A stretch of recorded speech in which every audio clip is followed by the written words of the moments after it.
Halo Sobat Kimung, balik lagi bersama Bang Jali membahas Piala Dunia. Nanti malam kita masuk babak perempat final di mana dua pertandingan antara Kroasia menghadapi Brazil di jam 10 malam. Lalu disusul pertandingan big match di jam 2 pagi dini hari antara Belanda menghadapi Argentina. Bang Jali mau bikin preview atau prediksi yang antara Kroasia dan Brazil yang akan bermain lebih dahulu ya di jam 10 malam, di mana Kroasia berhasil lolos ke perempat final setelah menyingkirkan Jepang wakil Asia lewat babak adu penalti. Lalu disusul oleh Brazil yang membantai Korea Selatan dengan skor 4-1 sehingga membuat wakil Asia habis. Jadi Bang Jali mau bikin analisa terutama dari perkiraan pemain yang akan ditampilkan oleh kedua tim. Bang Jali mulai dari Kroasia dulu.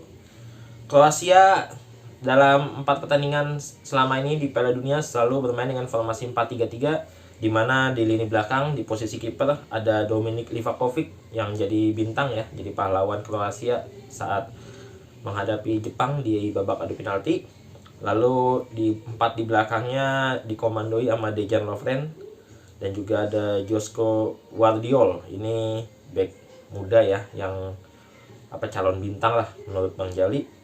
Lalu di 3 di tengah ini 3 yang tidak tergantikan ya, yang kemungkinan menurut Bang Jali akan tampil di pertandingan nanti malam menghadapi Brazil, yaitu ada Luka Modric, ada Brozovic dan juga Mateo Kovacic. Jadi ini 3 trio ini tidak tergantikan.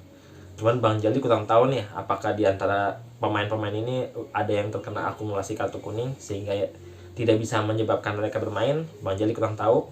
Tapi ini adalah skuad terkuatnya Kroasia ya.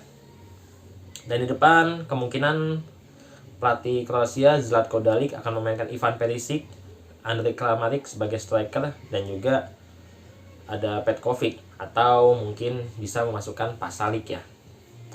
Jadi dengan permainan 4-3-3 Kroasia ini menghadapi Brazil yang menurut Bang Jali ini bermain sangat ofensif, di mana ini perkiraan skuad atau pemain yang bakal ditampilkan oleh pelatih Brazil Tite, di mana biasanya Brazil bermain dengan 4-2-3-1. Di kiper ada kiper Alisson ya, kiper Liverpool.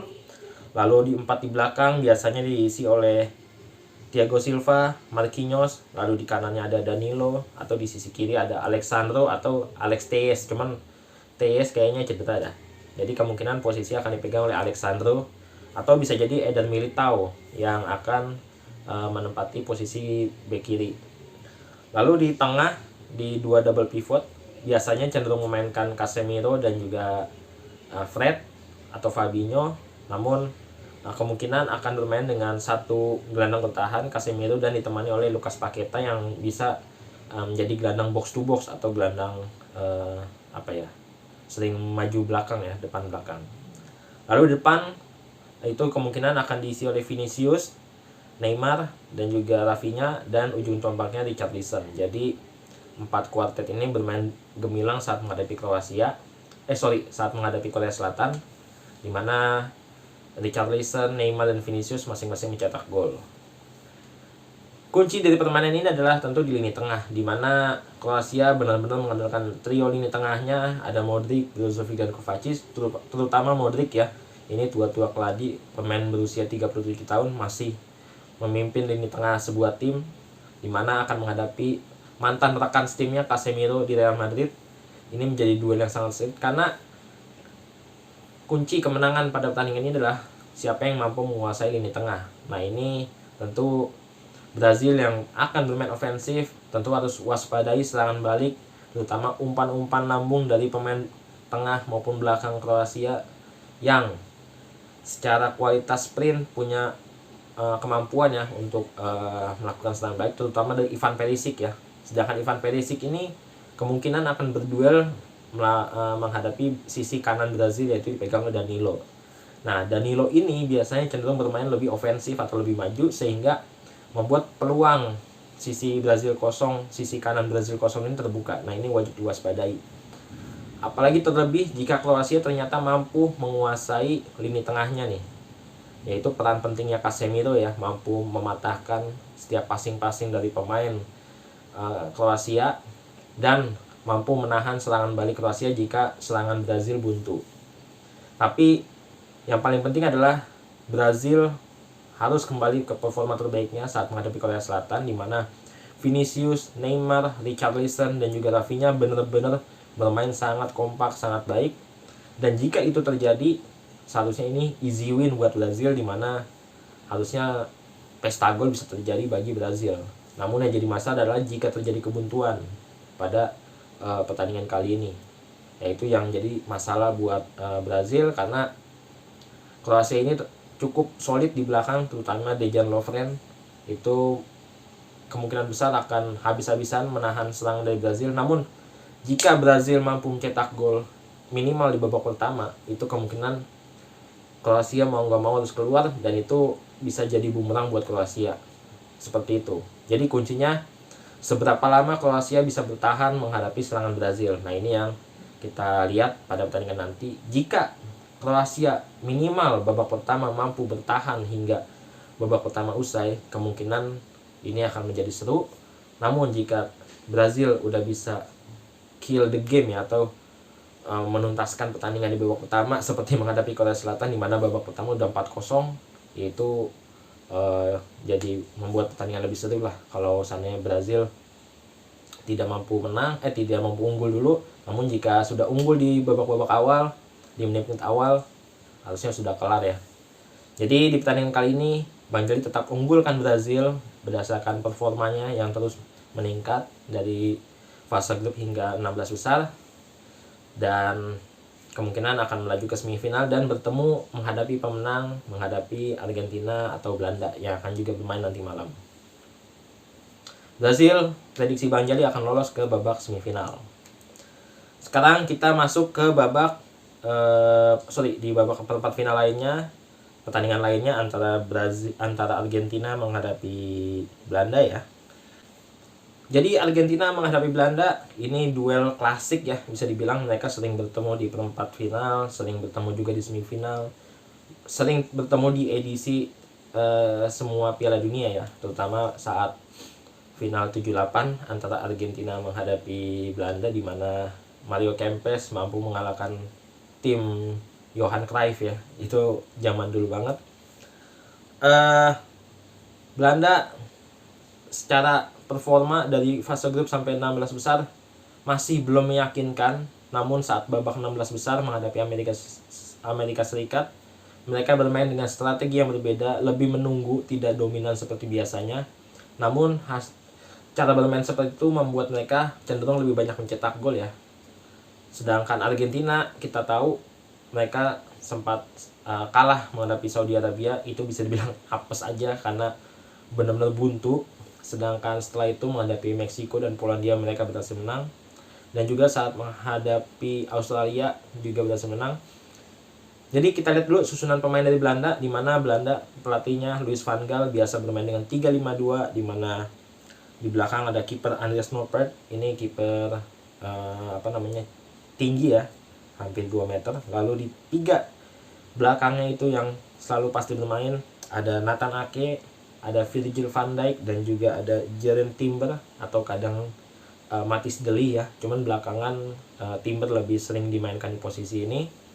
Lalu di 5 tengahnya, di sisi kiri ada Daley Blind, lalu di sisi kanan ada Denzel Dumfries, lalu di tengahnya ada Frenkie de Jong, Martin de Roon atau Davy Klaassen.